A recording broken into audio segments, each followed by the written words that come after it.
one thing that I like to tell my students and the racers that I help with social media is, it is, that is number one, but then also, like you were saying earlier, to be consistent online and showing up even when you're not racing. So between races during the week, or even just during the off season and those months that you have off, typically like in the wintertime, you don't just want to be a ghost on social media. You want to show up and show your fans and your followers what are you working on. And it could be race related, or it could be something that's very personal. And I think that for our type of industry, showing pictures of bikes and cars and all that is great and it's cool, but people online are there for the human aspect of it, and they want to get to know who is the person behind the helmet. So if riders and racers out there, if they can show more of their vulnerability and being authentic online, I think that is going to help them tremendously with not only growing their brand, but growing their followers and growing how many people they can reach. And really you can go wide with it, but also try to go deep with your followers and really build those relationships. And I like what Pink said earlier. I wrote it down. He said relationships are what will move you forward, and whether it's in person or online, whether you're trying to get sponsorships or you're just trying to grow followers online, I think that kind of mentality about focusing on the relationship can, it's equal across the board. And so one thing that I did want to show you guys today is about how to be posting consistently online and on social media. And so Instagram is my number one platform, and it could be different for you guys.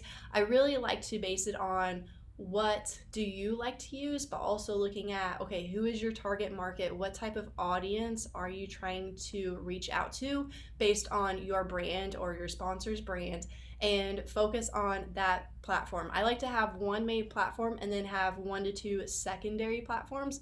I don't recommend for riders to be on every single social media platform out there, just because you probably don't have time for it, and you're going to get very overwhelmed if you're trying to post on every single one.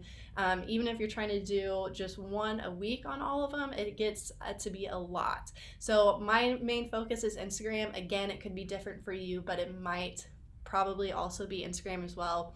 And then my secondary is Facebook and then LinkedIn. So I post on Instagram 6 days a week.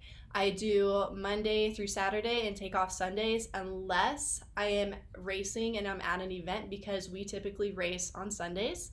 And then on Facebook, I post 4 days a week. And then LinkedIn, it's 2 or 3 days a week. And I like to alternate, so it's different days for each platform. So that way I'm not spending, I don't have to spend all day long on social media, because I've got work I got to do. I've got a little baby that I've got to feed and put him down for sleep and all that stuff. And so, like I was saying, Instagram 6 days a week, so that's every day. But then LinkedIn and Facebook, I like to alternate. So I like to say don't spend more than 30 minutes on social media, and that's making your post and then staying on after you post for 20 minutes or whatever, and engaging with people, whether it's people that are commenting, they are interacting with your stories, they're sending you messages, or you can be going to interact with other people's profiles. And so that's one of the best engagement tips I can give the riders that are listening today,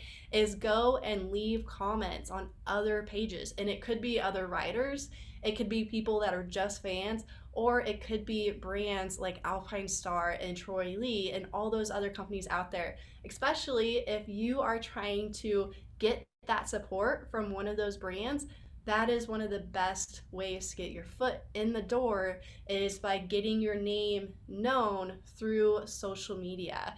And so typically the person that is doing the social media for the brand isn't the same person that determines sponsorships. But if you build a relationship with the social media manager of that page, then that gives you a good in and a good rapport, so that person can then pass your name along when it comes to time to kind of figure out who they want to support and sponsor for the next season.